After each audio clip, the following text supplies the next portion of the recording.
राधा वल्लभ श्री हरिवंश। राधा वल्लभ श्री हरिवंश। वृंदावनेश्वरी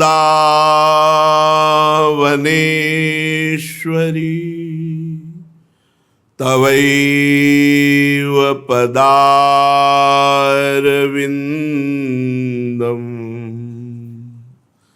प्रेमामृतैकमकरन्द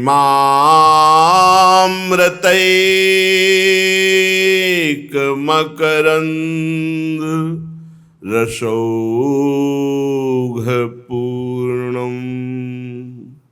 हृद्यर्पितं मधुपतेः स्मरतापमुग्रं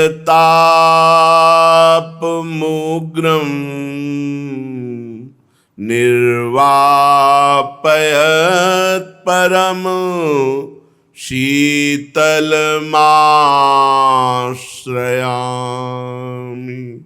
परम शीतलमाश्रयामि।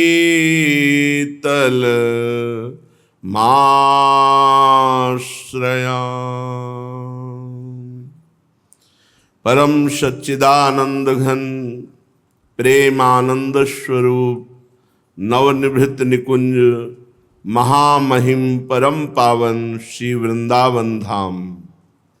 श्री वृंदावन धाम के लाड़िले युगल चंद्र प्राणाराध्य श्री श्यामा श्यामजू समस्त सहचरी परिकर खग मृग पशु पंछी यमुना रसरानी रजरानी लता तरु और समस्त ब्रजवासी परिकर।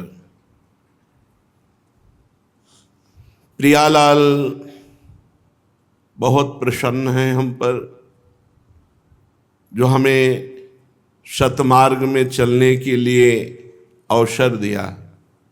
नहीं, ये प्रचंड त्रिगुणमयी माया हर समय हमारा चिंतन, हमारे विचार, हमारी चेष्टा इनको दूषित करती रहती है।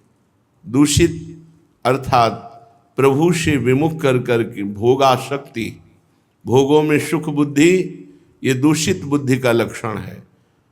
भोगों से वैराग्य और परमात्मा में सुख बुद्धि, ये पवित्र बुद्धि का लक्षण है। बड़ा कठिन है त्रिगुणमयी माया के आकर्षण से अपने चिंतन को बचाकर निरंतर भगवत चिंतन करना।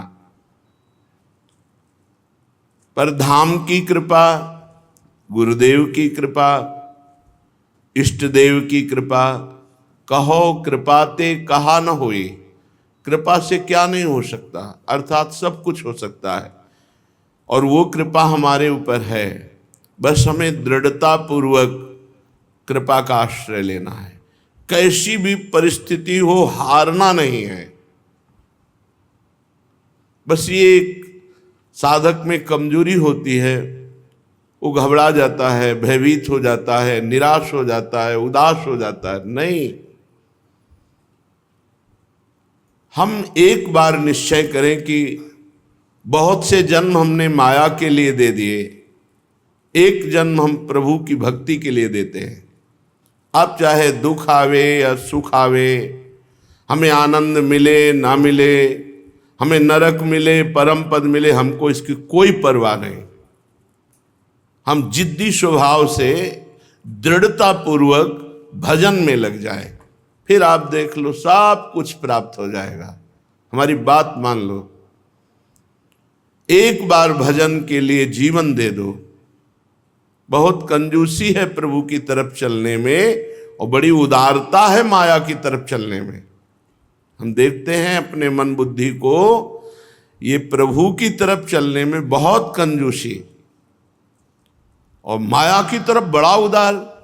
गलत आचरणों की तरफ समय ही समय है। गलत आचरणों की तरफ उत्साह होकर मन बुद्धि चलने के लिए तैयार है, लेकिन प्रभु की तरफ चलने की बात आती तो निराश हो जाते हैं, खिन्न हो जाता है। अरे जहां उत्साह होना चाहिए वहां उदासी, और जहां उदासी होना चाहिए वहां उत्साह, ये विपरीत बुद्धि। माया की तरफ, भोगों की तरफ, संसार की असत क्रियाओं की तरफ उदासीन अति रही गोसाई। उदासीनता चाहिए तो उधर उत्साह है, और प्रभु की तरफ बहुत आनंद में उत्साह होना चाहिए। उत्साह संपन्न, समुत्कंठा, नाम गाने सदा रुचि, उत्साह के साथ, उत्कंठा पूर्वक, आनंद पूर्वक खूब नाम कीर्तन, नाम जप, भगवत चर्चा, कथन श्रवण। तो इधर से खिन्नता, उदासीनता, और संसार की तरफ उत्साह। फिर भी हमारी चाह तो है ही कि हम प्रभु को प्राप्त करें। तो श्रीपाद प्रबोधानंद जी कह रहे हैं, सकल गति विहीनम सदगति सत्वम श्रुतित भी सकलाभिरेव गीता अत उरु महिमा त्वमेव बृंदाटवी मम सच्छरणम न चान्यदस्ति। वैसे तो मैं किसी योग्य नहीं हूं, मेरी कोई अच्छी गति नहीं होनी, श्रीपाद कह रहे हैं, क्योंकि असत महत महा अधमस्य मम निश्चमः दिव्य वस्तु लिप्सो दृढ़तरम उपहास्यताम गतस्योदयति कृपातो चेन्मना कुतो ही। मैं अत्यंत हतभाग्य हूं, अधम हूं, किंतु दिव्य वस्तु लिप्सो हो, प्रिया प्रीतम की प्राप्ति की कहीं न कहीं मेरे अंदर चाहत हो गई है, और हूं मैं अधम। मेरे में कोई ऐसी योग्यता नहीं जिससे मैं प्रिया प्रीतम को प्राप्त कर सकूं, पर मेरी कहीं न कहीं चाहत हो गई कि इस जन्म में मैं भगवत प्राप्ति करूंगा, प्रिया प्रीतम की प्राप्ति करूंगा। इसलिए मेरा उपहास होना भी ठीक है, क्योंकि अयोग्य होकर परम पद की लालसा तो उपहास के ही योग्य हूं। दृढ़तर मुपहास्यताम, मैं जानता हूं कि मेरा उपहास होगा, पर मैं दृढ़ता पूर्वक ये कहता हूं कि इस जन्म भगवत प्राप्ति करके रहूंगा। एक एक शब्द को पकड़ना है। मैं अधम हूं, मेरे में कोई योग्यता नहीं, पर मैंने चाह लिया है कि भगवत प्राप्ति करूंगा, प्रिया प्रीतम की प्राप्ति करूंगा। दिव्य वस्तु लिप्सो हो, मेरे अंदर ये लालसा जागृत हो गई है, और मैं जानता हूं कि ये बात सुनकर लोग मेरा उपहास करेंगे कि कहां तू अधम और कहां भगवत प्राप्ति, पर दृढ़तर मैंने दृढ़ता पूर्वक ठान लिया है। तो कह रहे इसकी प्राप्ति कैसे होगी, तुम्हें विश्वास कैसे है? तो बोले कृपा तो चेन मना कुतो ही वृंदाटवी। मुझे विश्वास है कि मुझे वृंदावन वास मिल गया, वृंदावन का आश्रय मिल गया, तो वृंदावन कृपा करके मुझे प्रिया प्रीतम की प्राप्ति करा ही देगा। सकल गति विहीनम, मेरी और कोई गति नहीं है। सत्वम श्रुतित भी सकल भिरेव गीता सदगति।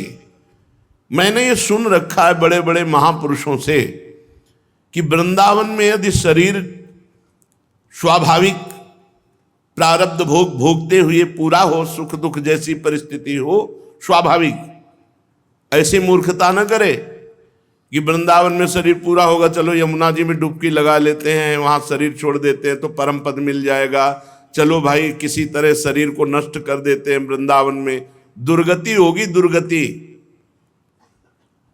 शरीर वृंदावन में रह रहा है, अब दुख सुख जो भोगने को मिल रहे हैं उनको सहज भोग रहे हैं, और अपने आप शरीर की अवधि पूरी हुई भगवत प्राप्त हो जाएगा। ये जो आत्म हनन गति है बहुत दुर्गति, बहुत दुर्गति है।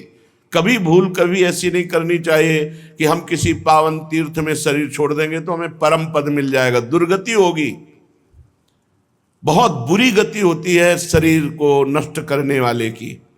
आयु के अनुसार शरीर पूरा हो, दुख सुख जो मिले उनको सहले। तो बोले स्तुति भी, मैंने ऐसा सुना है महापुरुषों से, सकलाभिरेव गीता, जितने बड़े बड़े महापुरुष सबने गायन किया है कि अतु ऊरु महिमा तुमेव वृंदाटवी, ये केवल आपकी ही महिमा है कि आप में शरीर छूटने वाले को प्रिया प्रीतम की प्राप्ति होती है। सकल कल्याणों का मूल है भगवत तत्व में विलीन हो जाना, और इसका भी परम रस है कि प्रिया प्रीतम के समीप रहकर उनकी सेवा करना, उनके दर्शन, उनकी लीलाओं का दर्शन करते हुए लीला में सम्मिलित होते, ये महासुख वृंदावन प्रदान करता है। आहा परम मग्नो सर्वसेतुर्ब्रज युवराज इहात्युदार भाव। आहा, यहां के युवराज विराजमान है श्री प्रिया प्रीतम। मेरे दोनों राजा हैं। एक परमहंस जी 20-25 वर्ष पहले यमुना किनारे रहते थे, दिगंबर नंग धड़ंग, वो बस वृंदावन के उस पार रहते थे। ऐसे कहते मेरे राजकुमार राजकुमारी, थोड़ी थोड़ी देर में ऐसे उन्मत्त होकर वृंदावन की तरफ ऐसे हाथ करते और कहते मेरे राजकुमार मेरी राजकुमारी। बाहरी लोग समझ नहीं पाते थे ये राजकुमार राजकुमारी प्रिया प्रीतम। बड़े ही तप संपन्न दिगंबर रहते थे। कोई ब्रजवासी दे दे तो पालिया नहीं भूखे, ऐसे यमुना की पल्ली पार रहते। थोड़ी थोड़ी देर में एकदम भागते हम वृंदावन की तरफ से मेरे राजकुमार मेरे राजकुमारी। हे प्रिया प्रीतम प्रेम देखते हैं, प्रेम। युवराजा इहात्युदार भाव, हमारे राजकुमार राजकुमारी बड़े उदार भाव वाले, अति उदार विवि सुंदर सुरत सूर सुकुमार। अति उदार, ये अपने आप को दे देते हैं। अभी आप सोच भी नहीं सकते कि कैसा सुख होता होगा। राधा पी जी चलते नहीं है, स्पष्ट बात नहीं करते, पर भावभंगियों के द्वारा ऐसे चित्त चुराते कि लगता है इससे बड़ा कोई सुख ही नहीं। और सो जो जब सच्चिदानंद बप्पू ये धारण करके बोलेंगे, हंसेंगे, खेलेंगे, आदेश करेंगे, कैसा लगेगा? इससे बड़ा कोई सुख नहीं। मोक्ष को भी तुदकी कृत्य कर दिया प्रिया प्रीतम के साक्षात सेवा सुख ने। कैसे कल यही कह रहे थे कि कभी कभी बहुत विकलता होती है कि प्रभु आप 6-6, 8-8 घंटे खड़े रहते हैं। हम तो आपके दर्शन किए बैठ गए, आपके दर्शन किए 4 कदम चल लिए, आप तो केवल दर्शन देने के लिए एक ही मुद्रा में खड़े रहते हैं। चाहे बिहारी जी हो, राधा रमण जी हो, राधा वल्लभ जी हो, जब विचार करो तो लगता है करुणा वरुणालय। आप जैसा कौन कृपाल होगा कि आप स्वयं कष्ट सहकर दूसरों को सुख देने के लिए हर समय खड़े रहते हैं, एक ही मुद्रा में खड़े रहते हैं। और सच्चिदानंद बप्पू हैं, तुम्हें कैसे बताएं। आप मूर्ति की भावना करेंगे तो मूर्ति दिखाई देंगे, आप साक्षात भावना करेंगे तो साक्षात विराजमान है। जाकी रही भावना जैसी प्रभु मूर्ति देखी तिन तैसी। कभी कभी लगता है कि हमारे ऊपर प्रभु की बहुत कृपा है, हम सबके ऊपर, जो सेवा ले रहे हैं, सेवा ले रहे हैं। थोड़ी सी भी राय की भी सेवा अगर आपने प्रिया प्रीतम की है, वो अपने को ऋणी मानते हैं, ऐसे उदार है, अति उदार। सकल उदार नृपति चूड़ामणि सुख वारिद बरसायो। सुख के मेघ वर्षा कर, जैसे मेघ आए वर्षा कर, ऐसे सुख की वर्षा, ऐसी भावभंगियां, ऐसी लीला, वो सीधे दिमाग में बैठते हैं, दिमाग में। हे वृंदावन के राजा श्यामा श्याम, आप महान उदार हैं, आप महान करुणा वरुणालय हैं, और मेरे में बिंदु मात्र भी कोई साधन नहीं है। पर अब मुझे कोई लज्जा नहीं है, क्योंकि मैं आपका हो गया हूं। ये मस्ती है, मस्ती। अभी किसी उपासक से कह रहे थे, ए भाई तुम मेरी बात पकड़ लो, केवल ना तुम नरक की, ना स्वर्ग की, ना मोक्ष की, ना परम पद की कोई चाह मत करो, ना अपने में देखो कोई उन्नति हो रही कि नहीं, अपने में कोई भाव बन रहा है कि कुछ मत देखो, एक बात केवल देखो कि तुम प्रिया प्रीतम का सुमिरन कर रहे हो कि नहीं, बस इतनी बात तुम पकड़ लो। शेष प्रिया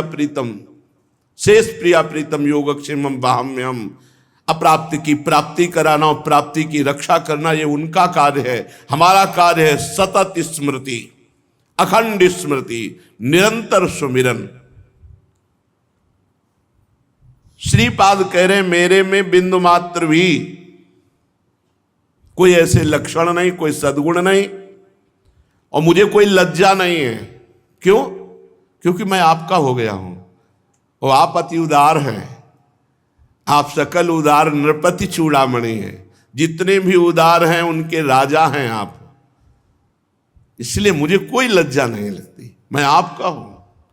अब आप देख लीजिए, अगर आपको लज्जा लगे कि मेरा जन होकर इतना नीच, तो आप सजा दो, आप दैवी संपदा से युक्त कर दो, आप हमें भागवतिक सद्गुण दे दो।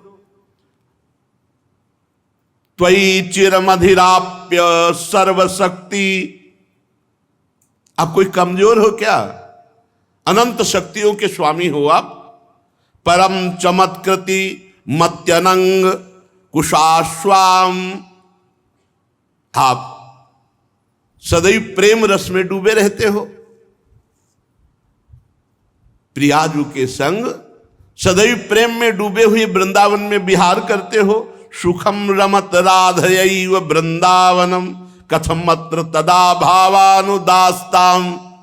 मैं आपसे अपनी बात क्या कहूं, आप प्रियाजू के साथ वृंदावन में प्रेम पूर्वक विहार कर रहे हैं, आनंदोन्मत्त हो रहे हैं, अनंत शक्तियों के स्वामी हैं, और मेरी दुर्दशा है, मेरा मन, मेरी बुद्धि, मेरा चित्त संसार की तरफ जा रहा। मैं अपनी दास्ता क्या कहूं, अपनी बात आपसे क्या कहूं, बस इतनी बात है कि आपका हूं तो आप हमसे उदासीन नहीं हो सकते। जा पड़ा है, ऐसा नहीं हो सकते, आप मेरे विषय में उदासीन नहीं हो सकते। आप, ये दावा है, क्योंकि मैं आपका शरणागत हूं, और आप त्वयि चिरमधिराप्य सर्वशक्तिम, समस्त शक्तियां आप में विराजमान हैं। आप तो प्रेम में उन्मत्त होकर प्रियाजू के साथ वन विहार कर रहे, और मेरी दुर्दशा है, मेरा मन बुद्धि आप में न लगकर ये संसार में जा रहा है। इसलिए हे करुणामय, आप हमसे उदासीन नहीं हो सकते, आपसे लड़ जाऊंगा, क्योंकि मैं आपका हूं। आप हमसे उदासीन कैसे हो सकते हैं? आप हमारी तरफ दृष्टि कृपा की कीजिए और हमारे मन बुद्धि को अपने में लगाइए। मेरे में सामर्थ्य नहीं है। अपरिमित महामहिम निधाम्नि त्वयि परमे परमोल्लासदरसौघैः, यदि न रसमहं लभे वृंदावन तपसा त्वयि कोटि वर्षम हेयम। असीम महिमा युक्त आप प्रिया प्रीतम हो, असीम महिमा युक्त वृंदावन है, और आपके भीतर मैं वास कर रहा हूं वृंदावन में, और मेरे में एक बिंदु भी रस नहीं है। वृंदावन, अब कुछ भी हो, चाहे जितना कष्ट मिले, मैं अपना शरीर आप में त्यागूंगा और रसमय हो जाऊंगा। मैं भी जिद्दी स्वभाव का हूं। आप महिमा में, प्रिया प्रीतम महिमा में, और आप में मैं वास कर रहा हूं, मेरे में बिंदु मात्र प्रेम नहीं है, रस नहीं है, तो कोटि कोटि बार चाहे हमें शरीर धारण करना पड़े, इसी वृंदावन में शरीर त्यागूंगा और आपके प्रेम रस में डूबूंगा। क्यों? क्योंकि मैं भी अविनाशी का बच्चा हूं। शरीर भले छूटते जाएं, लेकिन मैं तो मरूंगा नहीं कभी। और हम दृढ़ निश्चय करते हैं कि आपका प्रेम प्राप्त करके रहेंगे। ये देखो, अपने प्रभु से लड़ा जाता है। आप उदासीन नहीं हो सकते। आप ऐसा नहीं कि हमारी तरफ कृपा दृष्टि नहीं करेंगे। मैं आपका शरणागत हूं, आपको कृपा दृष्टि करनी पड़ेगी। आप महामहिम हैं, वृंदावन महामहिम है, मेरे हृदय में एक बिंदु प्रेम नहीं है, आप ऐसा कैसे कर सकते हैं? मैं यहीं बार बार जन्म बार बार मरूंगा, वृंदावन में पर आपका प्रेम प्राप्त करूंगा। ये शरीर आपके लिए है। पूरे जीवन नाम जप करते हुए आपके आश्रित होकर निश्चित प्रेम प्राप्त हो जाएगा, निश्चित। वृंदावन प्रेम समुद्र स्वयं अनुभव करा देगा। चलते हैं, बहुत बढ़िया प्रसंग है, ध्यान से सुनेंगे तो बहुत आनंद का अनुभव होगा और जीवन का सुधार हो जाएगा। श्रीमद् भागवत महापुराण प्रसंग चल रहा था। अजामिल जी ने देखा कि यमदूत अंतर ध्यान हो गए, भगवान के दिव्य दो पार्षद पार्श्व में विराजमान है। साष्टांग चरणों में दंडवत किया और कुछ कहना चाह रहा था। मानो अजामिल ये कहना चाह रहा था कि अभी तो हमने भगवान को नहीं पुकारा, पुत्र के बहाने नारायण नाम निकल गया, तो आप भगवत पार्षद का साक्षात्कार हुआ, यम के त्रास और फांस से बच गए। अगर हमें कुछ सेकंड ही समय मिले तो मैं भाव से भगवान का नाम तो पुकार लूं। उसी समय भगवान के पार्षद अंतर्धान हो गए। अजामिल सीधे वहां से कन्नौज से सीधे चला और हरिद्वार पहुंचा, और हरिद्वार में गंगा स्नान करके एकांत क्षेत्र में बैठकर भगवान के नाम का ध्यान किया। क्योंकि भगवत पार्षदों के दर्शन और संभाषण से संपूर्ण पाप नष्ट हो चुके थे, इसलिए बुद्धि पवित्र हो गई थी। तत्काल योग मार्ग में बुद्धि स्थित हुई और नामाकार वृत्ति हो गई। नामाकार वृत्ति बुद्धि को समस्त विषयों से पृथक करके नामाकार कर दिया, नाम में तन्मय कर दिया।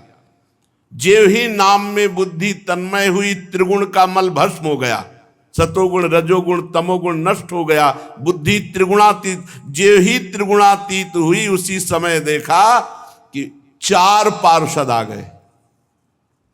पहले 2 थे, अब 4 पार्षद भगवान के सामने, 2 परिचय वाले और 2 और। अजामिल साष्टांग दंडोत फिर किया। भगवान के पार्षदों ने कहा, तुम्हें परम पद की प्राप्ति हुई है, तुम नामाकार वृत्ति करना चाहते थे, इसलिए तुम्हें समय दिया। चलो देखो, ये भगवान का विमान आया है, वैकुंठाधिपति भगवान नारायण का विमान। हाथ पकड़ करके अजामिल को विमान पे बैठाला और भगवान के परम धाम में अजामिल जाकर विराजमान। पुत्र के बहाने नारायण पुकारा तो परम धाम परम पद मिला। अब आप विचार कीजिए, वैश्या के संसर्ग से अजामिल के सारे पुण्य नष्ट हो गए थे, नरक में गिरने वाला था, निंदनीय कर्म, पर भगवान के एक नाम उच्चारण मात्र से ऐसा संयोग बना, पार्षद आए, समय मिला, नामाकार वृत्ति की, भगवान की प्राप्ति हो गई। जो लोग इस संसार में दुख से, शोक से, भय से मुक्त होना चाहते हैं, बहुत ध्यान पूर्वक इसको बैठा लीजिए, सार बात है। नातः परम कर्म निबंध कृंतनम मुमुक्षताम तीर्थ पदानुकीर्तनात् नायत पुनः कर्म सुसज्जते मनो रजस्तमोभ्याम कलिलम ततोन्यथा। तीर्थपाद भगवान के नाम का कीर्तन, नाम का जप, इससे बढ़कर कोई साधन नहीं है। जो इस संसार से मुक्त होना चाहता है, दुखों से, शोक से, भय से मुक्त होना चाहता है, उसे एकमात्र भगवान के नाम का कीर्तन, नाम का जप करना चाहिए। नाम का आश्रय लेने से मनुष्य फिर कर्म बंधन के पचड़ों में नहीं पड़ता। जिसने भगवान का नाम ले लिया महान बन जाएगा। और कोई प्रायश्चित ऐसा नहीं जो रजोगुण तमोगुण को नष्ट करके पाप का पूरा नाश कर सके। इतना केवल सामर्थ्य भगवान के नाम में ही है। श्री परमहंस सुखदेव जी महाराज राजा परीक्षित से कहते हैं, ये बड़ा गोपनीय प्रसंग मैंने तुम्हें सुनाया है। या एवं परमम गुह्यमितिहास मघापहम, ये जो चरित्र सुनेगा उसके नाम में प्रीति जरूर होगी, और जिसके नाम में प्रीति हुई वो निश्चित परम पद को प्राप्त करेगा। समस्त पापों का नाश करने वाला अत्यंत गोपनीय ये चरित्र हमने सुनाया। जो पुरुष श्रद्धा और भक्ति के साथ इस चरित्र का श्रवण करेगा, कथन करेगा, वो कोई कैसा भी पापी क्यों न हो कभी नरक नहीं जा सकता। यमराज के दूत तो आंख उठाकर भी उसकी ओर नहीं देख सकते। उस पुरुष का जीवन चाहे कितना पापमय रहा हो, जो भगवान नाम उच्चारण करेगा, इस चरित्र को सुनेगा, वो निश्चित वैकुंठ की प्राप्ति करेगा। परीक्षित देखो, अजामिल जैसे पापी ने मृत्यु के समय पुत्र के बहाने नारायण नाम उच्चारण किया तो उसे वैकुंठ की प्राप्ति हो गई। फिर जो श्रद्धा के साथ भगवान नाम जपते हैं उनको क्यों नहीं भगवत प्राप्ति हो जाएगी।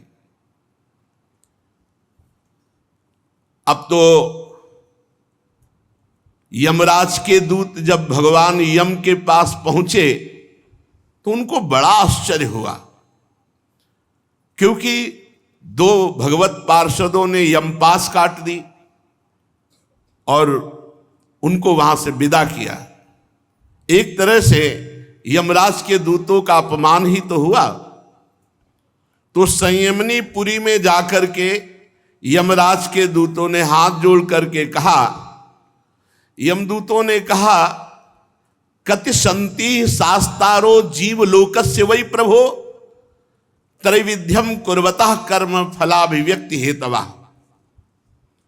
प्रभो, ये दंड देने वाले कितने स्वामी हैं इस विश्व में, क्योंकि अभी तक तो मैं यही मानता था कि आप ही दंड देने वाले स्वामी हैं। संसार के जीव 3 प्रकार के पाप कर्म करते हैं। निषिद्ध, मनमानी, वासना से प्रेरित, इन सबको हम नरक लाते हैं। कोई पुण्य कर्म करता है तो देवलोक जाता है, कोई मिश्रित कर्म करता है पाप पुण्य तो मनुष्य लोक जाता है। हम ये मनमानी वासनाकृत पाप करने वालों को यहां जबरदस्ती लाते हैं और दंड देते हैं। प्रभु, लेकिन दंड देने वाला शासक तो केवल आप ही है। अगर और कोई दंड देने वाला शासक होगा तो फिर व्यवस्था ठीक नहीं बन पाएगी। प्रभु, ये क्या हुआ कि मैं जैसे इस पापी को बांध कर ला रहा था तो 2 देवेश्वर प्रकट हो गए और उन्होंने यमपास काट दिया और हमको डांट लगाई। संसार में कितने नियामक हैं, कितने ईश्वर हैं, कितने स्वामी हैं। उन सिद्धों ने आपकी मर्यादा का उल्लंघन किया, यमपास काट दी। प्रभु, आपका उल्लंघन कर सके कोई ऐसा त्रिभुवन में नहीं है। मैं उस पापी को यातना गृह की ओर ले जा रहा था, उन्होंने बलपूर्वक मुझे रोक लिया। मैं ये जानना चाहता हूं कि क्या आप अधिकारी हैं या आपसे भी बढ़कर कोई अधिकारी है। यमराज से यमदूतों ने ऐसा प्रश्न किया। प्रभु, बस उस पापी के मुख से नारायण निकला कि डरो मत ऐसा कहते हुए वो सिद्ध आ गए। वो कौन है? जब देव शिरोमणि प्रजा शासक दंडपाणी भगवान यमराज से यम के दूतों ने ऐसा प्रश्न किया तो यमराज ने कहा, दूतों,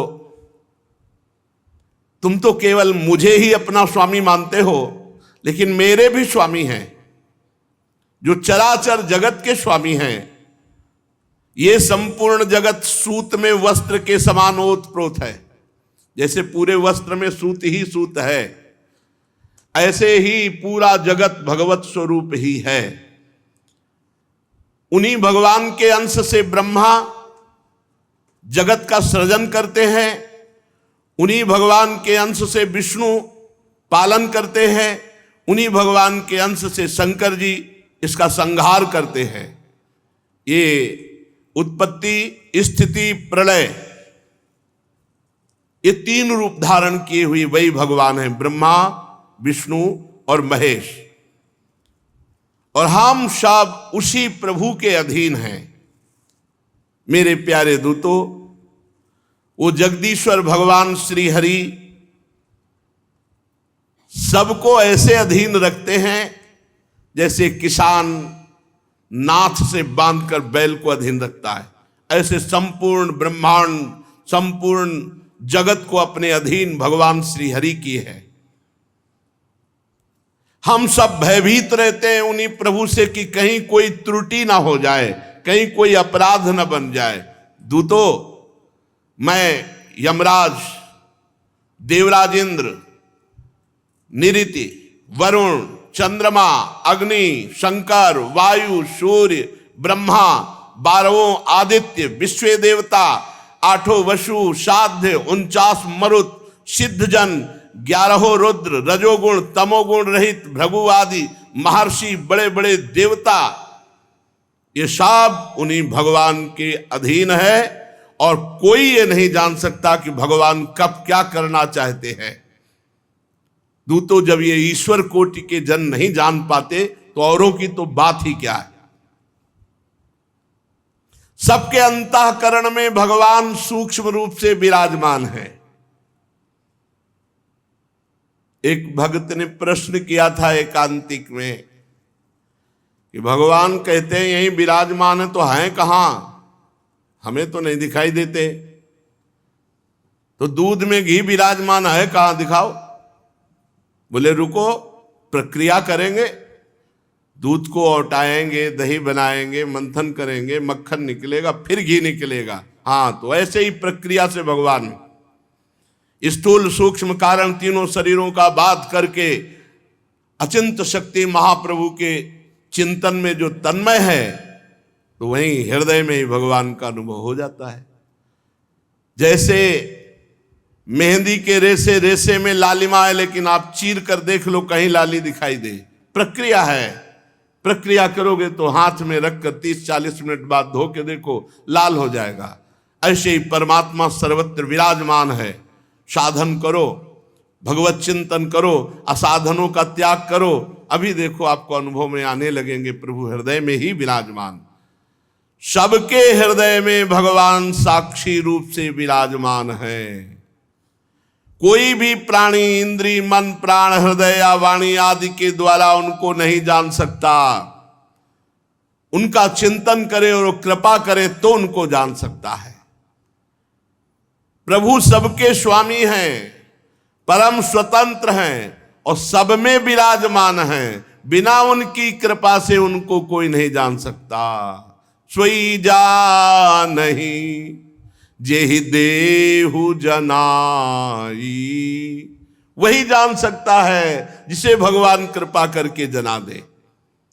यमदूतों, उन्हीं मायापति पुरुषोत्तम भगवान श्री हरि के दूत परम मनोहर रूप गुण संपन्न, स्वभाव संपन्न, महामहिमामय विचरण करते रहते हैं।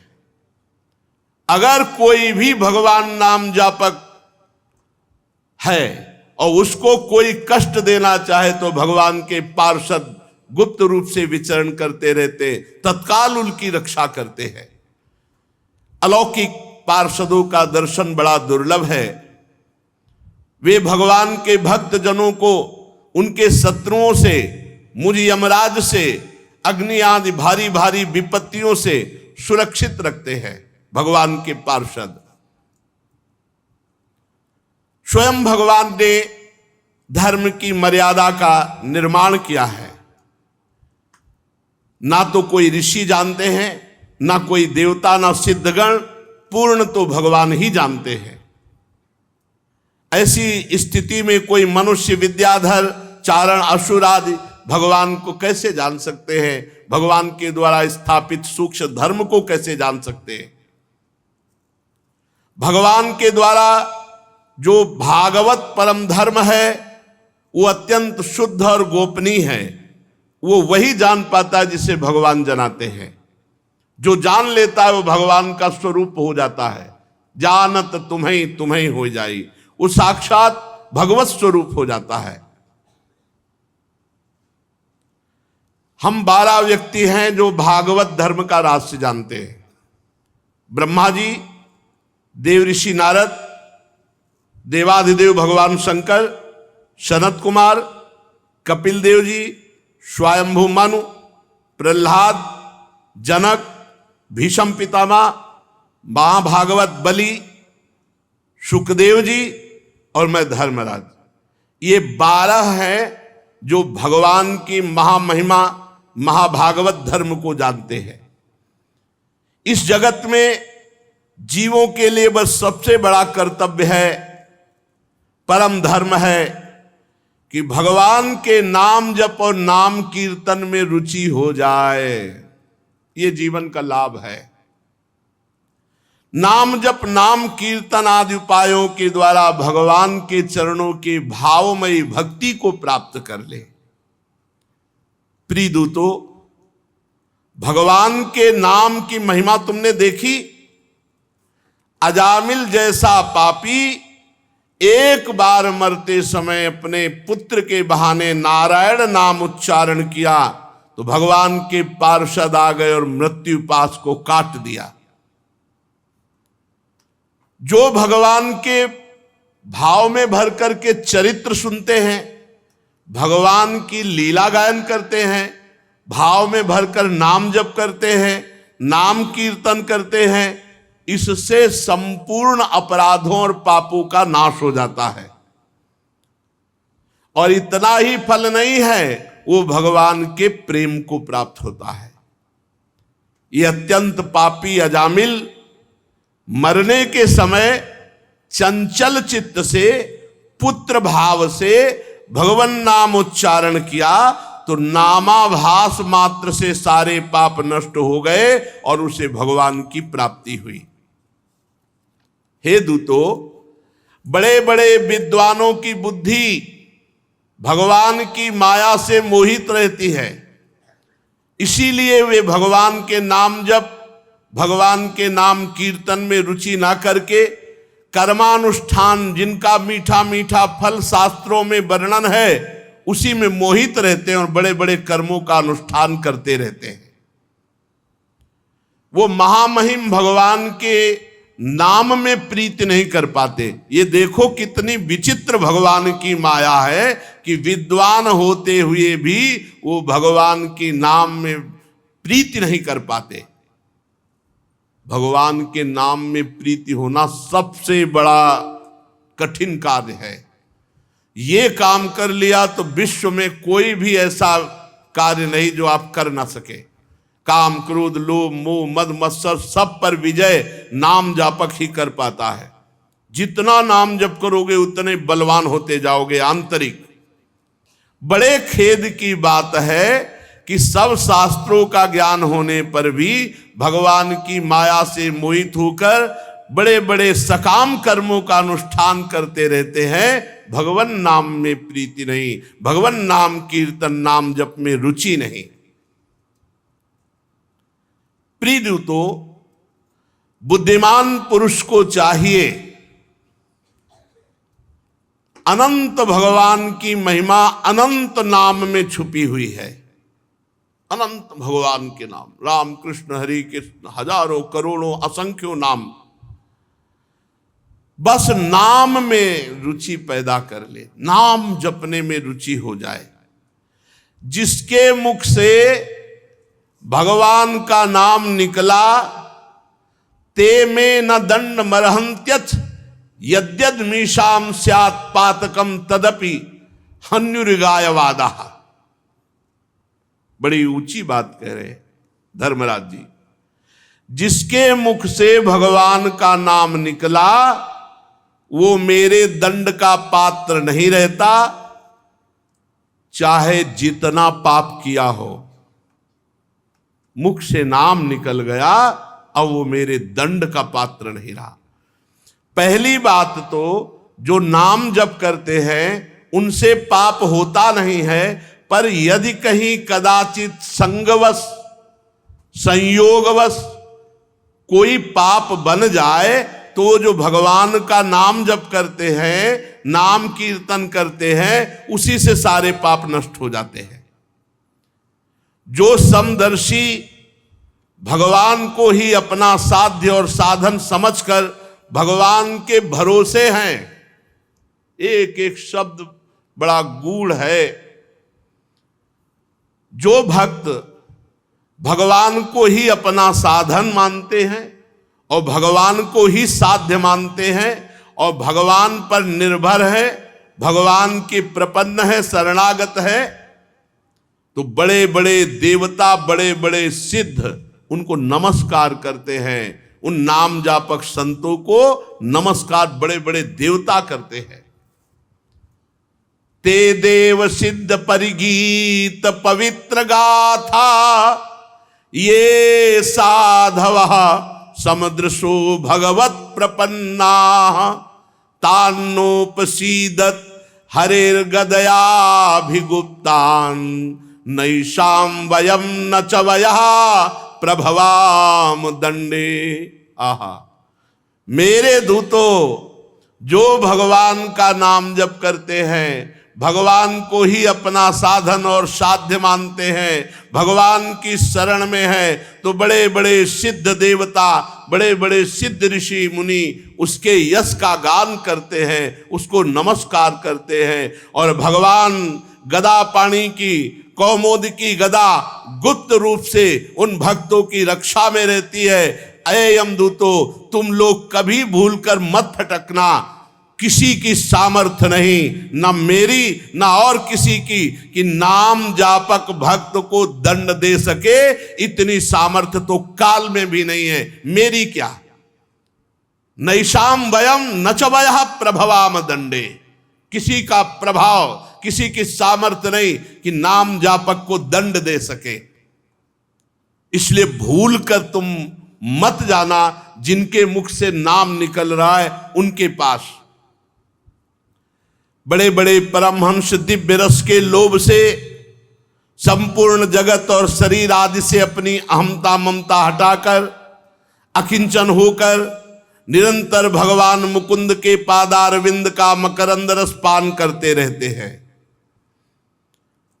कभी मत फटकना ऐसे के पास जो भगवान की कथा सुनते हैं, भगवान का नाम जप करते हैं, क्योंकि वहां भगवान की कौमोद की गदा और सुदर्शन चक्र गुप्त रूप से रक्षा करते हैं। इसलिए यमदूतों, वहां पास मत फटकना।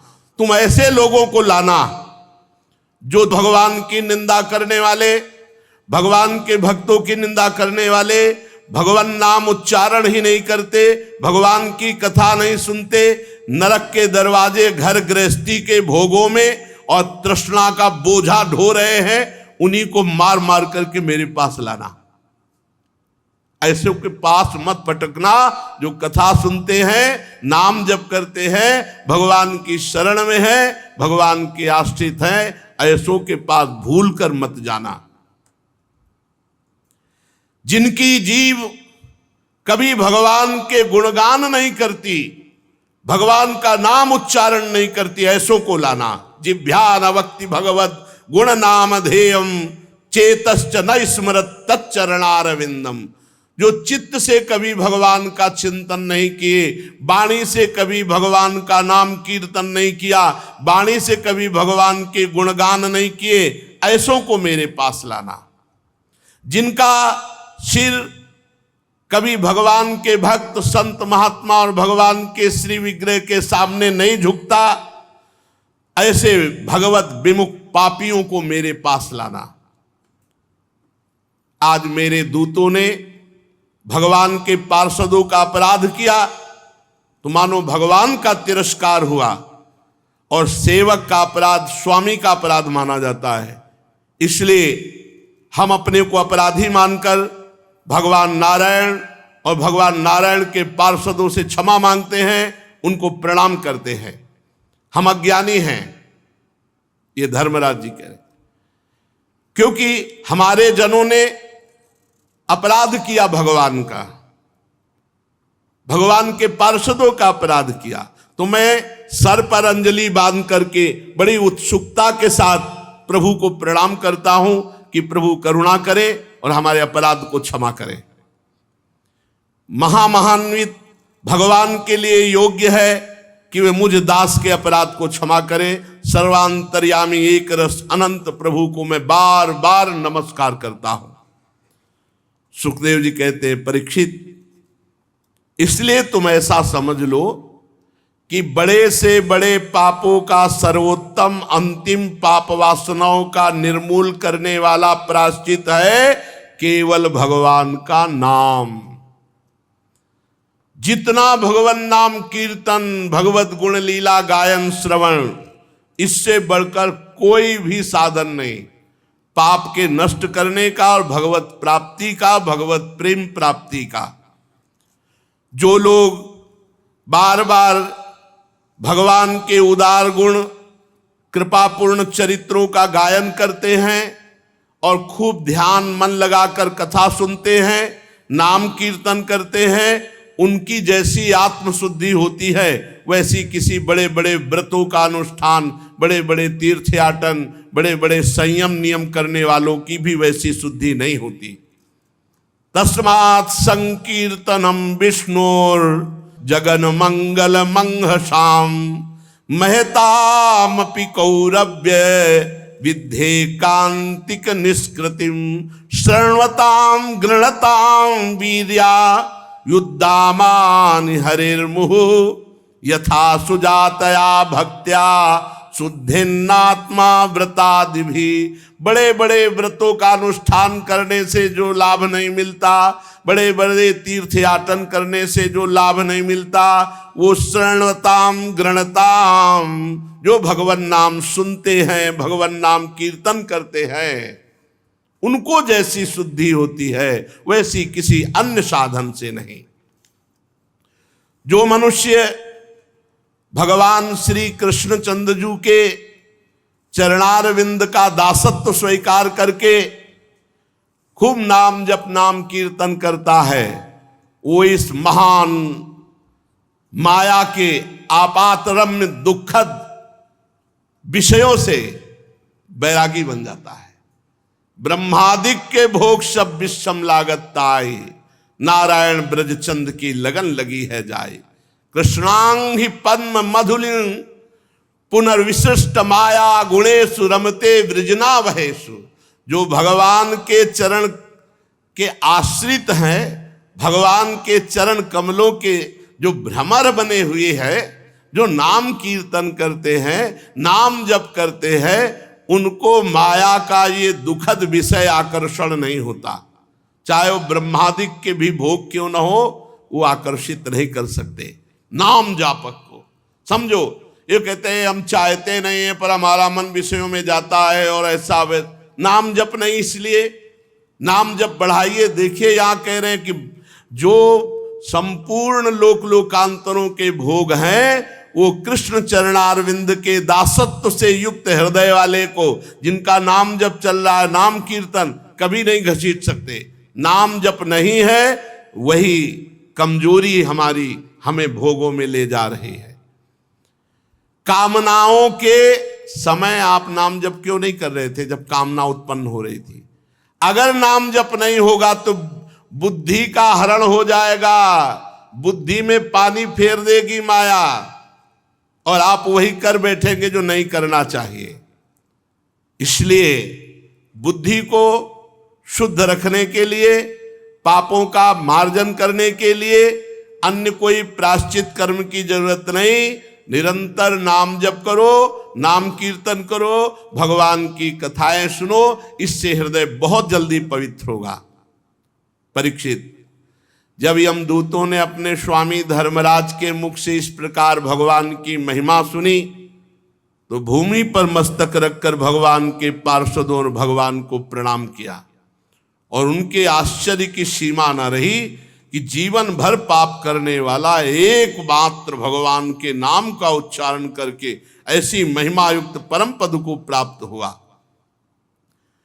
उस दिन से यमदूतों में बात फैल गई कि किसी भी नाम जापक की तरफ आंख उठाकर भी कोई यमदूत ना देखे। पूरे यमपुरी में यमदूतों में बात फैल गई, नाम जापक के ऊपर आंख उठाकर भी कोई यमदूत ना देखे। प्रिय परीक्षित, इतिहास मिमं गुह्यं भगवान कुंभ संभव कथयामास मलय आसीनो हरिमर्चयन। ये इतिहास परम गोपनीय अत्यंत रहस्यमय है। मलय पर्वत पर विराजमान भगवान अगस्त जी ने श्री हरि की पूजा करते समय मुझे ये सुनाया था, जो ये सुनेगा उसकी नाम में रति हो जाएगी, और नाम में रति हुई तो भगवान में रति हो जाएगी। राजा परीक्षित जी ने पूछा, आपने संक्षेप में तीसरे स्कंद में इस बात का वर्णन किया था कि स्वयंभू मनवंतर में देवता असुर मनुष्य सर्प पशु पक्षी आदि की सृष्टि कैसे हुई। प्रभु, मैं थोड़ा और विस्तार से जानना चाहता हूं। श्री सुखदेव जी ने कहा, राजा प्राचीन वर्ग के 10 पुत्र, जिनका नाम प्रचेता था, पीछे आपने सुना, और वो समुद्र में खड़े होकर भगवान शंकर के द्वारा बताए हुए रुद्र गीत से आराधना कर रहे थे। 10,000 वर्ष तक समुद्र में खड़े होकर उस मंत्र का जप करते हुए आराधना की। तो जब बाहर निकले तो देखा वृक्ष ही वृक्ष, कहीं ऐसी जगह नहीं जहां वृक्ष ना हो। तो उनको वृक्षों पर बड़ा क्रोध आया, प्रचेतागणों को, और उन्होंने अपने तपोबल से क्रोधाग्नि प्रकट करके वृक्षों में आग लगा दी। वायु और अग्नि का संकल्प किया तो वायु और अग्नि वृक्षों को भस्म करने लगी। हर बात में कोई न कोई रहस्य होता है। ये भगवान की आराधना करके निकले, भगवान का साक्षात्कार हुआ, अचानक इनको क्रोध आ गया। इसमें भी भगवान की इच्छा है। उर्पेरक रघुवंश विभूषण, प्रचेताओं के संकल्प से वायु और अग्नि का जे भी संकल्प किया, संपूर्ण वृक्षों में आग लग गई। तो वृक्षों के राजाधिराज हैं चंद्रमा। तत्काल चंद्रमा वृक्षों से कहा कि जो हमारे द्वारा पालन की हुई कन्या है वो इनको प्रदान कर दो, इनका क्रोध शांत हो जाएगा। चराचर जगत का पालन पोषण भगवान चंद्रमा से होता है। ये अमृतमय है। ये संपूर्ण प्राणियों के लिए जिसका जो आहार है इन्हीं की किरणों से पुष्ट होता है। जैसे मनुष्यों का धान गेहूं अन्न आदि, ऐसे घास तृणादि, ऐसे फल पुष्प आदि, ये सब भगवान चंद्रदेव से पुष्ट होता है। प्रचेताओं से कहा कि आप लोग क्रोध न करें, आप वृक्षों पर क्रोध न करें। देखो, ये वृक्ष बहुत ही आवश्यक है, संपूर्ण जीवों के लिए बहुत आवश्यक है। वृक्षों का बहुत बड़ा योगदान है। अब वृक्षों की जैसी हानि हो रही है उससे बहुत हानि हो जाएगी। वृक्ष जीवन है। हमें लगता है कि जैसे गृहस्थ को एक संतान अनिवार्य है, ऐसे हर एक पुरुष को एक वृक्ष अपने जीवन में तो लगाना ही चाहिए। एक वृक्ष अपने हाथ से जरूर इस भूमि पर रोपण करना चाहिए। एक वृक्ष तो जरूर लगाओ। कहीं हमारा जीवन ऐसा न चला जाए जैसे गृहस्थी है और उसमें संतान नहीं तो एक असंतुष्टता रहती है कि आगे हमारे पितरों को पिंडदान करने के लिए, कुल परंपरा चलाने के लिए संतान नहीं। तो चलो एक उपाय है, भगवान की शरण में होकर भगवान को अपना मानकर तो कुल परंपरा भी तर जाएगी और तुम्हारा भी कल्याण हो जाएगा। पर एक वृक्ष रूपी पुत्र सब कोई प्रकट कर सकता है। एक तमाल, एक कदम, एक बट वृक्ष, एक पीपल वृक्ष भूमि पर आरोपित कर दो, पुत्र की तरह तुम्हारा कल्याण करेगा, तुम्हारा मंगल करेगा। एक वृक्ष तो जरूर लगाना चाहिए, यदि जमीन हो और सामर्थ हो तो एक वृक्ष लगाना चाहिए। और काटने पर बहुत विचार करना चाहिए, वृक्ष काटना नहीं चाहिए, विचार करो, जहां तक बच जाए बचाओ। ये प्रकृति में बहुत सुख प्रदान करने वाले हैं, बहुत सुख प्रदान करने वाले हैं, इनसे हमारे को बहुत सुख मिलता है। ये हमारी प्रजा की रक्षा करते हैं वृक्ष। ये अपने पास से कभी किसी को खाली नहीं जाने देते, नहीं ये तो छाया ही सही, दर्शन सुख सही, और ऑक्सीजन तो देते ही हैं, और फल पुष्प पत्र ये सब देते हैं। प्रचेताओं, समस्त प्राणियों के हृदय में सर्वशक्तिमान भगवान विराजमान है। तुम अपने हृदय में उन भगवान का चिंतन करके उनको प्रसन्न करो और क्रोध शांत करो। अब पीछे आपने सुना था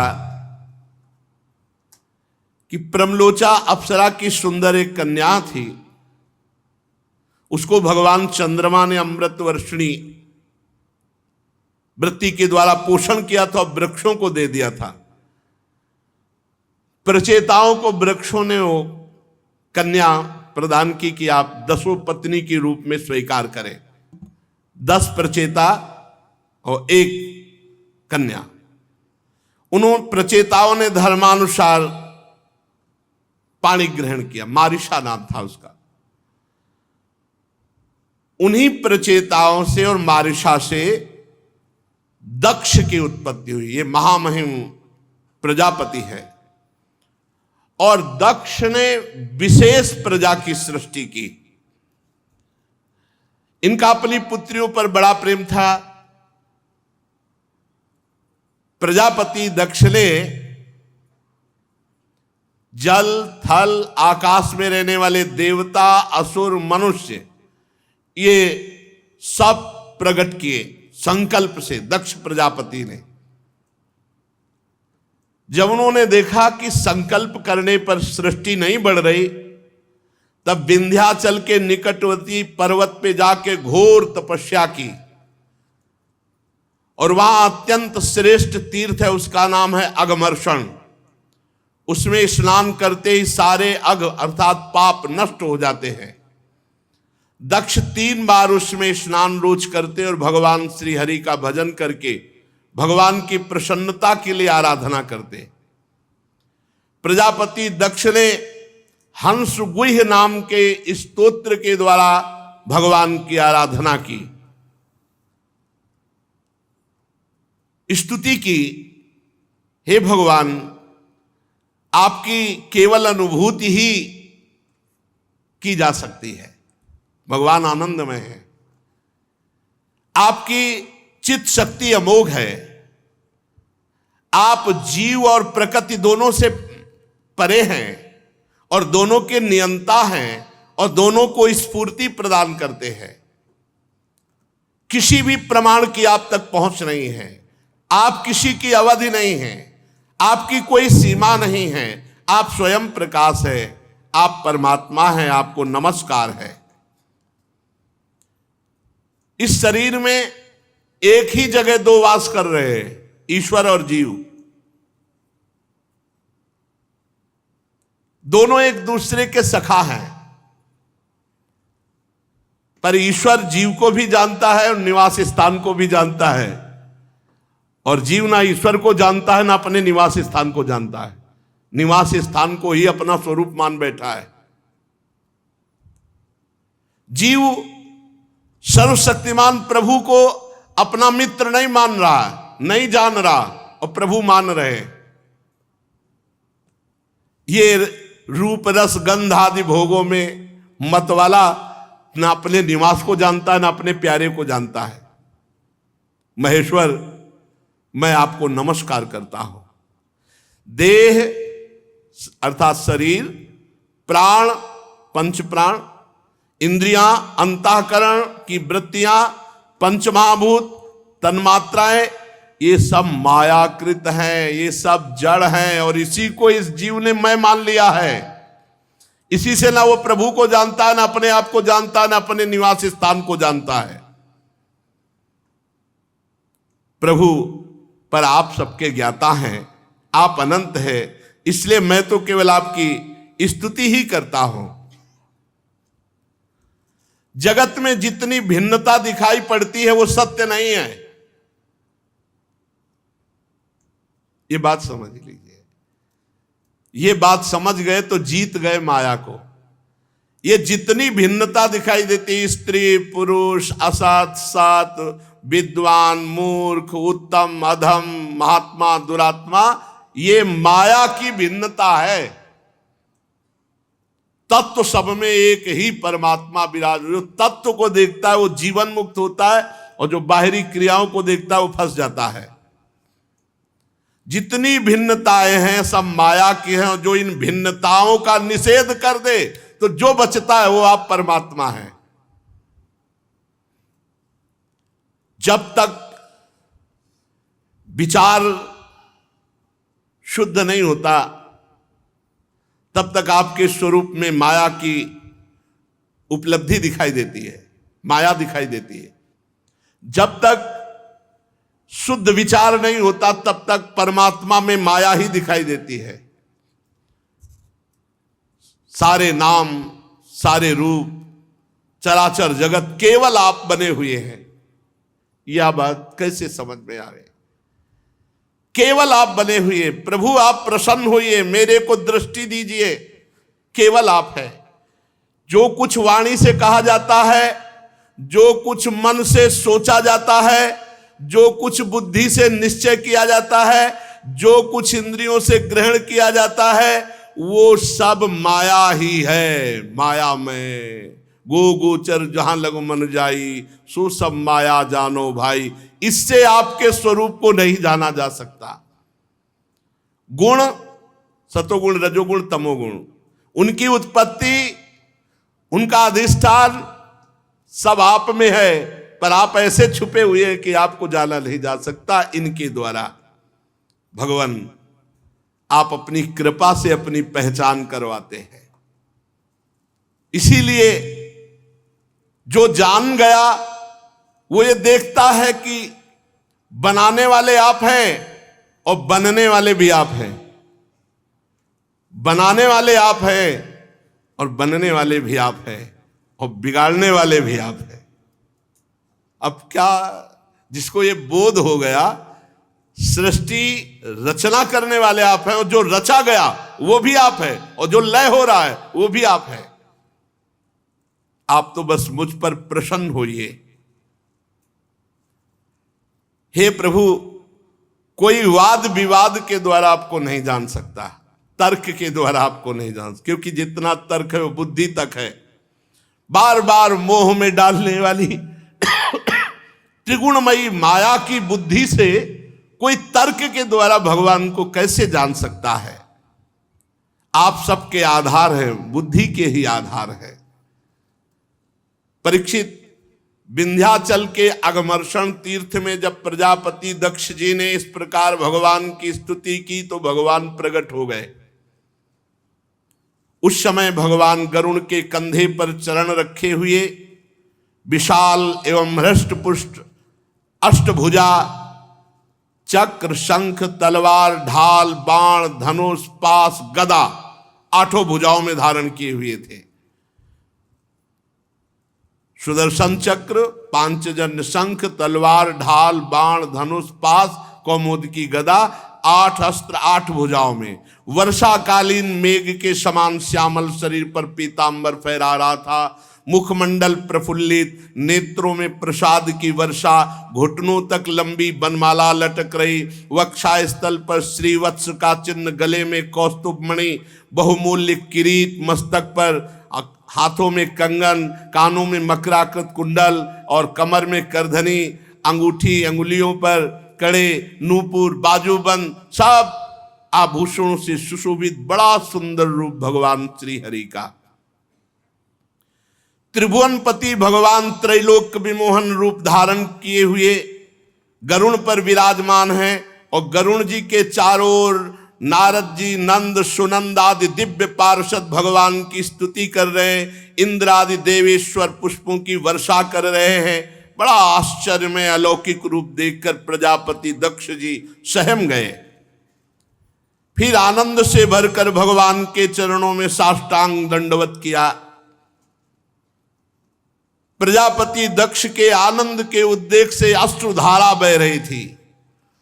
नम्रता से झुककर भगवान के सामने खड़े हुए। भगवान सबके हृदय की बात जानते ही हैं। भगवान ने प्रजापति दक्ष से प्रजावृद्धि की कामना देखकर उनसे कहा, भगवान ने कहा, परम भाग्यवान दक्ष, तुम्हारा मंत्र और तपस्या सिद्ध हुई। केवल मंत्र मिल जाने से ही काम नहीं होता, जपना पड़ता है, पवित्रता पूर्वक उसको अपने में रमाना होता है। गुरु मंत्र मिल गया तो अब उसको आप जपिए, जप करके उसको अपने में जागृत कीजिए, आपके नस नाड़ियों में मंत्र छा जाए। भगवान क्या करे, तुम्हारा मंत्र, तुम्हारी तपस्या सिद्ध हुई। मुझ पर तुम्हारी बहुत बड़ी श्रद्धा है। देखो तुम्हारा हृदय मेरे प्रेम के भाव से भरकर आंखों से अश्रु प्रवाह, और तुम्हारा लक्ष्य था कि प्रजा की वृद्धि हो, सृष्टि बढ़े, इसलिए तपस्या की। मैं तुम पर बहुत प्रसन्न हूं। मेरा प्रसन्न होना ही समस्त प्राणियों का परम मंगल है। चाहे समृद्धि, चाहे जो चाहे वो सब प्राप्त हो जाता है मेरे प्रसन्न होने पर। ब्रह्मा, भगवान शंकर, तुम्हारे जैसे प्रजापति, स्वयंभू, मनु, इंद्रादि देवेश्वर, ये सब मेरे अंश हैं, मेरी विभूतियां हैं। तपस्या मेरा हृदय, विद्या शरीर है, कर्म आकृति है, यज्ञ अंग है, धर्म मन है, और देवता प्राण है। जब ये सृष्टि नहीं थी तब केवल मैं था। ये बहुत जोर की बात है, बहुत धैर्य से सुनना चाहिए। अहम एवा समेवाग्रे नान्यत किंचांतरम बहि संज्ञान मात्रम अव्यक्तम प्रसुप्तमिव विश्वतः।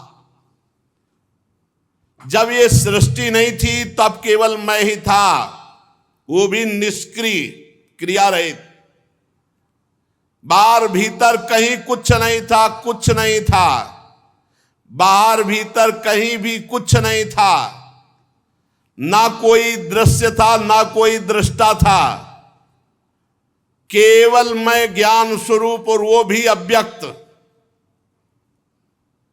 ऐसा मान लो जैसे गाढ़ सुषुप्ति में कुछ नहीं होता, वैसे ही संपूर्ण सृष्टि में कुछ नहीं था, केवल मैं ही मैं था। मैं अनंत गुणों का आधार स्वयं अनंत हूं। मैंने अपने आप से माया प्रकट की, और माया के क्षोभ से ब्रह्मांड प्रकट हुआ, और इसी ब्रह्मांड में योनिजादि पुरुष के रूप में मैं ब्रह्मा बना, और मैंने ही संपूर्ण सृष्टि को प्रकट किया अपने आप से, अपने आप में।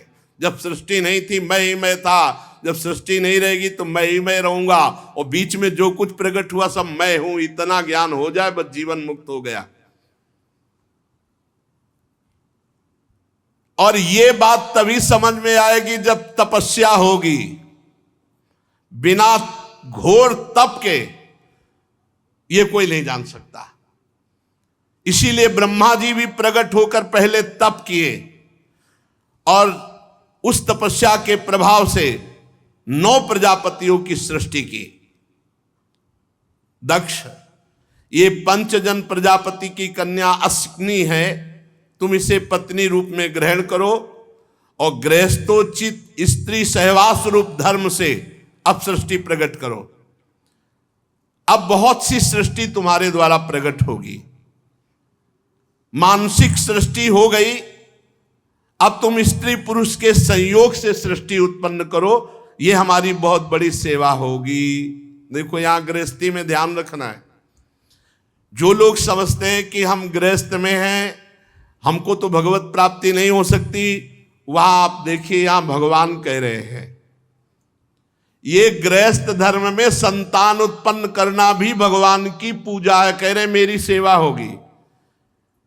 स्त्री पुरुष के संयोग से जो संतान उत्पन्न होती वो मेरी सेवा ही होती है। और संतान को पढ़ाना लिखाना पोषण करना परिवार का मेहनत करके धन, ये सब पूजा है भगवान की।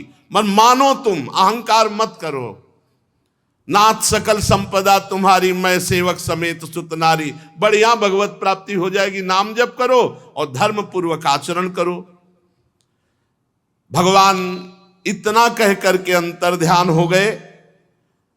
दक्ष प्रजापति आश्चर्यचकित हो गए। इतना प्रेम विह्वल है कि खड़े रहने की भी सामर्थ्य दक्ष प्रजापति में नहीं। भगवान के दर्शन के आनंद से फिर भगवान ने जैसी आज्ञा की थी, पंचजन की पुत्री अशिकनी से विवाह किया और समय आने पर एक एक करके 10,000 पुत्र उत्पन्न किए, क्योंकि सृष्टि विस्तार के लिए भगवान ने आज्ञा की। अब ये सभी पुत्र बड़े ही पवित्र स्वभाव वाले, एक स्वभाव सबका, एक आचरण, पवित्र भाव। दक्ष प्रजापति ने कहा कि संतान उत्पन्न करने के लिए, प्रजा बढ़ाने के लिए पहले तुम्हें तपस्या करनी चाहिए। जाओ, 10,000 पुत्रों को आदेश किया, तप परायण हो, फिर आकर सृष्टि बढ़ाओ। 10,000 पुत्र पश्चिम दिशा की ओर चले और सिंधु नदी समुद्र के संगम पर नारायण सर नामक एक महान तीर्थ है, वहां वो तपस्या के लिए निवास करने लगे ऋषि मुनियों के आश्रमों में। देवर्षि नारद जी ने देखा है तपस्या करने आए हैं और ये प्रजा की वृद्धि करना चाहते हैं, तो 10,000 को बुलाया और एकांत में बैठाला। देवर्षि नारद जी ने कहा, तुम आए हो तपस्या करके और तपस्या का उद्देश्य है प्रजा की वृद्धि करना। बताओ, पृथ्वी का अंत देखा है तुमने? पृथ्वी कितनी बड़ी है, क्या है, इसका अंत देखा है? अदृष्टांतम भुवो यूयम बालिसावत पालका। जब पृथ्वी का ही अंत नहीं देखा तो तुम पृथ्वी में सृष्टि क्या बढ़ाओगे? बड़े खेद की बात है। एक ऐसा देश है जिसमें एक ही पुरुष है, देखा है? उनका फिर क्या तुम तपस्या करने? एक ऐसा देश है जिसमें एक ही पुरुष है। पृथ्वी का अंत देखा? बोले नहीं देखा। बोले एक ऐसा बिल है जिसमें प्रवेश होने के बाद बाहर का रास्ता ही खत्म, निकल ही नहीं सकता, देखा है? बोले नहीं देखा। एक ऐसी स्त्री है जो बहुरूपिणी है, उससे बच नहीं सकता, फंसा लेगी, देखा है? बोले नहीं देखा। बोले एक ऐसा पुरुष है जो व्यभिचारिणी का पति है, देखा है? बोले नहीं देखा। बोले एक ऐसी नदी है जो आगे पीछे दोनों ओर बहती है, देखा है? बोले नहीं देखा। बोले एक ऐसा विचित्र घर है जिसमें 25 पदार्थ भरे रहते हैं, 25 पदार्थों से बना है, देखा है? बोले नहीं। बोले एक ऐसा हंस है जिसकी बड़ी कहानी विचित्र है, देखा है? बोले नहीं। बोले एक ऐसा चक्र है जो छुरे एवं वज्र से भी कठोर है और वो घूमता रहता, सबको काटता रहता है, देखा है? बोले नहीं। तो बोले मूर्ख हो, फिर क्या देखा है तुमने, क्या समझा तुमने? तुम्हारे पिता तुम्हें जो आदेश किए हैं उसके अनुसार सृष्टि तभी कर सकोगे जब हमारे प्रश्नों को समझ पाओगे। परीक्षित हर्यश्व जन्म से बड़े बुद्धिमान थे। देवर्षि नारद जी को गुरु बनाया और उनके गूढ़ वचनों पर सब विचार करने लगे। उन्होंने विचार करके खोज पाया कि ये लिंग शरीर है जिसे जीव अपना स्वरूप मान बैठा, और ये आत्मा का अनादि बंधन है, और इसका विनाश देखता नहीं कोई। शरीर में राग कर बैठता है, अगर विनाश देखे कि इसका नाश हो जाएगा तो भजन में लग के भगवान को प्राप्त कर ले। इसलिए पृथ्वी का अंत नहीं देखा, अर्थात इस शरीर को मैं मान करके इसका अंत नहीं जो देखता, विनाश भाव इस पे नहीं लाता, वो भजन में रुचि नहीं कर पाता, और भजन में रुचि किए बिना जीवन व्यर्थ है। एक ऐसा देश है जिसमें एक ही पुरुष रहता है, तो सचमुच सचमुच ये तीन अवस्थाएं, जागृत, स्वप्न, सुषुप्ति, इसमें एक ही पुरुष है परमात्मा, जो हर समय जागता रहता है। न वो सुषुप्ति, न उसमें स्वप्न, न वो जागरण, वो हर समय दिव्य में जागता रहता है। तीनों अवस्थाओं में जो एक जैसा रहता है, जो त्रिगुणातीत है, जो कालातीत है, ये तो जीव अभिमानी है, तीनों गुणों में फंसा हुआ है, तीनों कालों में फंसा हुआ है। जो जागता रहता है एक नगर में एक ही पुरुष, वो एक नगर में एक ही परम पुरुष परमात्मा है, सचमुच वो ईश्वर ही है। सबका आश्रय है, परंतु उसे कोई नहीं जानता है। वही भगवान है जो प्रकृति से अतीत नित्य मुक्त परमात्मा को देखे बिना अन्य कार्यों में अपना जीवन अर्पित कर देता है। उसका जीवन व्यर्थ है, व्यर्थ जीवन है।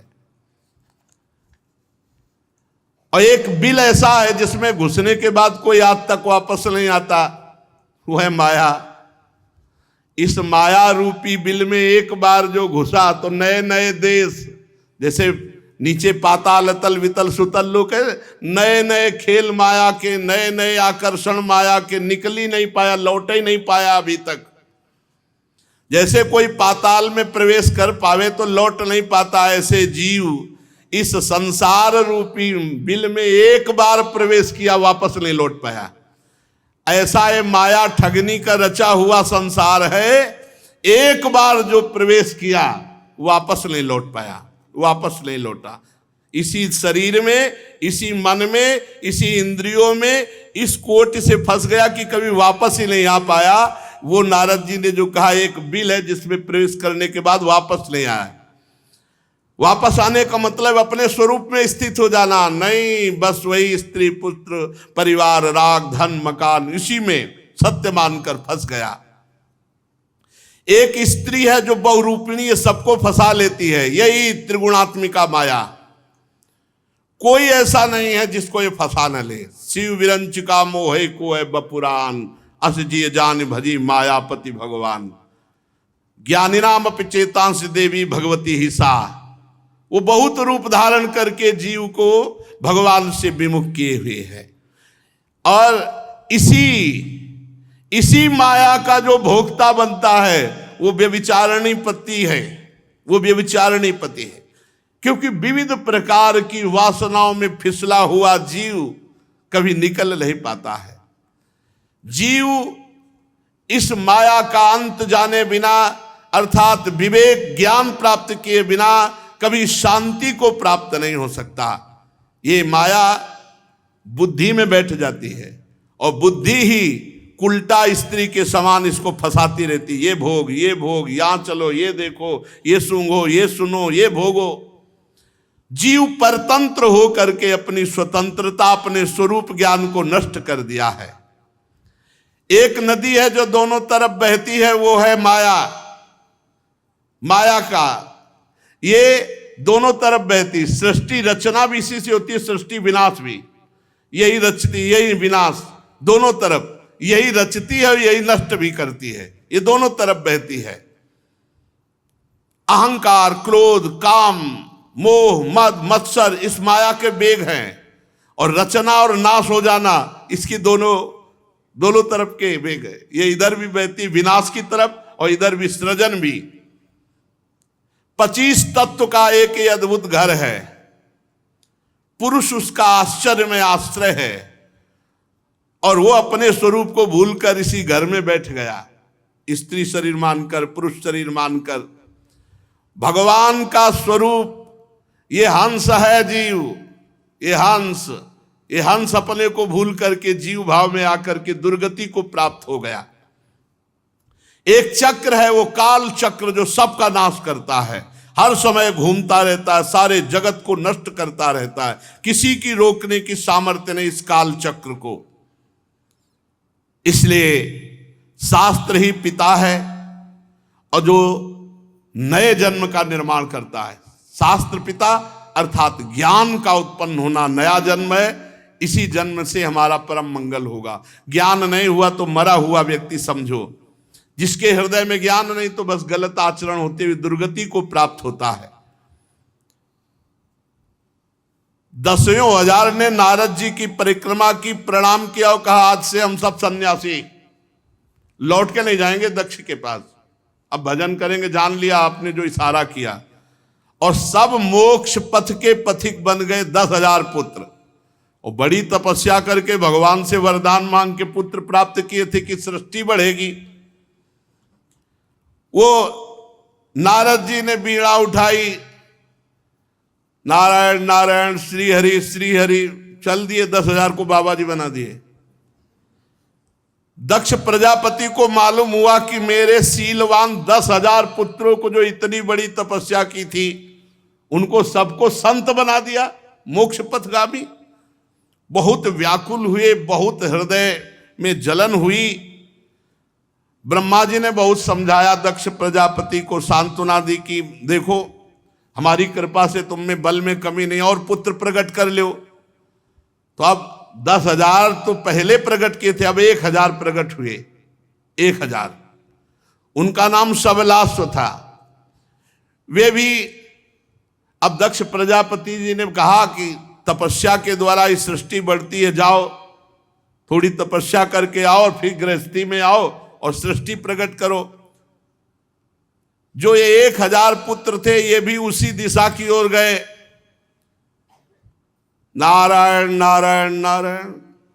देवर्षि नारद जी आ गए, नमस्कार किया सबने, बैठो बैठो, काहे के लिए आए हो? भगवान पिताजी ने आज्ञा की तपस्या करके पुत्र उत्पन्न करना। तुम्हारा बड़े भाई थे, तुम जानते हो? बोले हाँ 10,000 थे, सब 10,000 भगवान को प्राप्त हुए। तुम माया में मत फंसो। पुत्रों मैं जो उपदेश देता हूं, पहली बात तो छोटे भाई को बड़े भाई का अनुसरण करना चाहिए। तुम्हारे सब बड़े भाई बाबा जी बन गए, तुमको भी बाबा जी बनना चाहिए। बड़े भाइयों का अनुसरण करो। श्रेष्ठ वही है जो अपने बड़े भ्राता जो धर्मवान हो उनका अनुसरण करे। सबलाश्वों ने जो 1,000 थे उनको उपदेश किया देवर्षि नारद जी ने भगवान का भजन करने के लिए। तो वो सब इस मंत्र का जप करते हुए कि जो सबके अंतर्यामी विशुद्ध चित्त परमात्मा सबके हृदय में विराजमान परमहंस रूप से हैं, उन भगवान की हम आराधना करते हैं। हम नमस्कार पूर्वक ओंकार स्वरूप भगवान नारायण का ध्यान करते हैं जो सबकी आत्मा सर्वव्यापक परमहंस रूप हैं। मंत्र दिया को जाओ बेटा, लंगोटी पहनो, कमंडल लो, आप सरिस चाहें सबके। 1,000 को फिर बाबा जी बना दिया।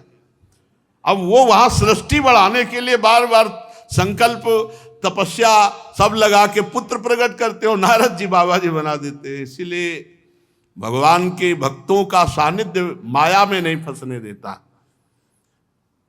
अब वो सब अंतर्मुख होकर के भगवान के चिंतन में आज तक नहीं लौटे।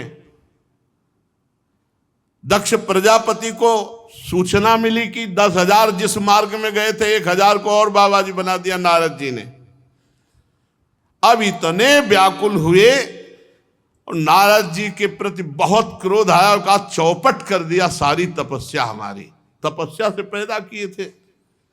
उन्होंने इतना शोक हुआ कि परम निर्मल महाभागवत नारद जी पर क्रोध के कारण ओठ फड़कने लगे और संयोग वसात देवर्षि नारद जी उसी बीच में पहुंच गए। कैसे हो दक्ष प्रजापति? जैसे कोई न मान लो घाव करके नमक डाल दे। दक्ष प्रजापति ने कहा अहो असाधो साधु नाम साधु लिंगे नस्त्वया। साधु का भेष धारण किए हुए ये सुनना पड़ता है भैया। गाली गलौज अपमान ये सब श्रृंगार है भगवान के मार्ग में। अहो असाधो साधु नाम साधु लिंगे नस्त्वया, साधुओं का बाना पहन रखा है, हो घोर असाधु। देवर्षि नारद जी को कहा हमारे भोले भाले बालकों को भिक्षुकों का मार्ग सन्यासी बना दिया, बाबा जी बना दिया, बड़ा अपकार किया, हमारा बड़ा अमंगल किया। देखो मोही आदमी चाहे जितना तपस्वी हो, दूसरे का लड़का भजन करे तो बोले तुम्हारे अहोभाग्य, तुम्हारा लड़का भजन करता है, वृंदावन भी जाता है। वो अपना लड़का माला उठा ले तो फिर कलेजे में क्या होता है देख ले। फिर लगेगा कि कहीं बाबा जी न बन जाए, कहीं घर द्वार न छोड़ दे। इसलिए एक कई आए हैं जो बताए कि माता पिता ने हमारा माला तोड़ दिया और कहा मोबाइल तोड़ दिया कि अगर सत्संग सुनोगे। ये तो पक्का है, बाबा जी बनो ना बनो, लेकिन एक अच्छे समाज सेवी, एक अच्छे भगवत भक्त, एक अच्छा जीवन निकल। और जो माता पिता भगवान का भजन नहीं बताते, अध्यात्म नहीं सुनने देते, वही लड़का जब बड़े होते तो थप्पड़िया के घर के बाहर निकाल देते हैं या अनाथालय भेजे जाते हैं। अब दक्ष प्रजापति ने कहा कि तुम साधु का बाना बनाए हुए हो, साधु नहीं हो, तुम असाधु हो। तुमने हमारे बालकों को बाबा जी बना दिया, तुम्हें क्या ज्ञान है? दक्ष प्रजापति कह रहे ब्रह्मचर्य रहने से ऋषि ऋण से मुक्त हुआ जाता है, यज्ञ करने से देव ऋण से मुक्त हुआ जाता है, और पुत्र उत्पन्न करने से पितृ ऋण से ऋण हुआ जाता है, और सेवा करने से माता पिता की मातृ ऋण से ऋण। ये सब ऋण बकाया है, तुमने उनको बाबा जी बना दिया। और आप भागवत में पढ़ लीजिए, भगवान कहते जो मेरा भजन करते सब ऋणों से वो मुक्त हो जाते हैं। महात्मा नारद जी को दक्ष जी गुस्सा में कहे ये पापा तो सुनना पड़ेगा, ये सब सुनना पड़ता है। बहुत बढ़िया काम है, जीव को मंगल में रास्ता बता दे, अपने को गाली वाली मिल जाए तो क्या फर्क पड़ता है। बहुत गालियां सुननी पड़ी, ऐसा थोड़ी होता है, ये सब ये है ऐसा। तुमने हमारे बच्चों के दोनों लोकों को चौपट कर दिया, दक्ष प्रजापति ने कहा। तुम साधु दया नहीं तुम्हारे हृदय में, तुम साधु नहीं हो। ये मोही लोगों के निर्णय होते हैं। अरे हमारे छोटे छोटे बच्चे, उनको तुमने बिगाड़ दिया। तुम भगवान के भक्तों में कलंक हो, सचमुच तुम निर्लज्ज भी हो। नारद जी कुछ नहीं बोल रहे, मुस्कुरा रहे। मैं जानता हूं तुम्हारे हृदय में कोई मोह ममता तो नहीं है, क्योंकि लड़का बच्चा तो है नहीं।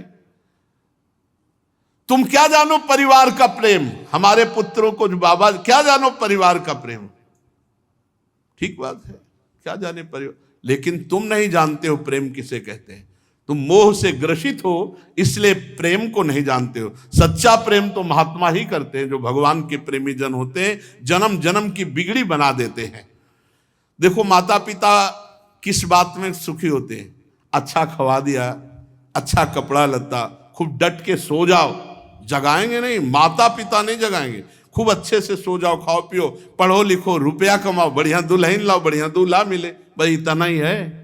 इनके प्रेम का उद्देश्य इतना ही है।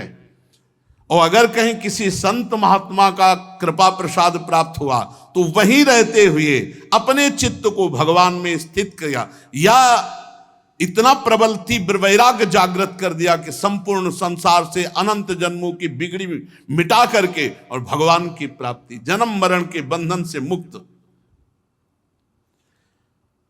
झूठ मूठ वैराग्य का स्वांग भरा दिया हमारे बच्चों को, बहुत कड़ुआ बोल रहे हैं और ज्ञान की बातें भी कह रहे हैं। नारद विषय भोग का अनुभव किए हुए जब वैराग्य लिया जाता है तो सच्चा वैराग्य होता है, और जिसने विषय भोग ही नहीं किया उनको वैराग बना दिया, उनका बीच में मन बिगड़ेगा। तो यह है विषयी पुरुष का तर्क।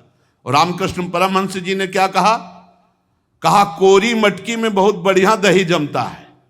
जिसने कभी विषय भोगा ही नहीं तो चदरिया जैसी की तैसी धरी दीनी, झीनी रे झीनी। क्या उस महापुरुष का जीवन जिसने कभी विषय संयोग ही नहीं किया, बलिहार है उसके चरणों में। क्या जाने विषयी पुरुष उस मार्ग को जिसने कभी विषय का संयोग ही नहीं किया, आजीवन भगवान के लिए अपने शरीर को वस्त्र की तरह पवित्र रखकर भगवान के चरणों में वापस कर दिया। सातरत सा लोकांतारयति, जाओ मैं तुम्हें साप देता हूं।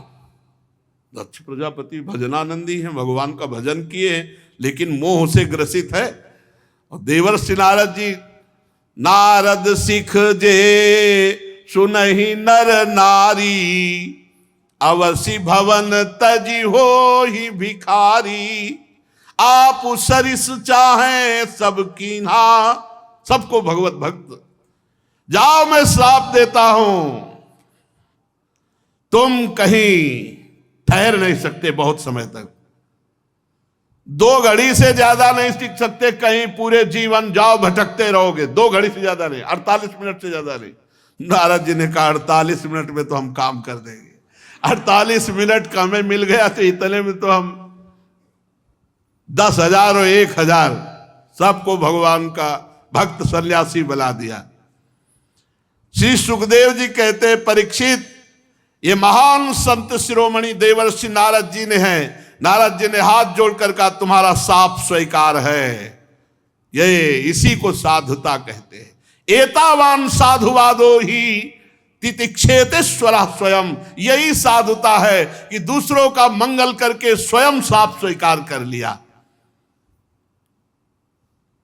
प्रजापति दक्ष ने नारद जी को शाप दे दिया, पर नारद जी को गुस्सा नहीं आया, मुस्कुराते रहे और हाथ जोड़कर कहा, आपके शाप को सिर पर स्वीकार करते। शेष चर्चा आगे। श्याधा वल्लभ लाल की।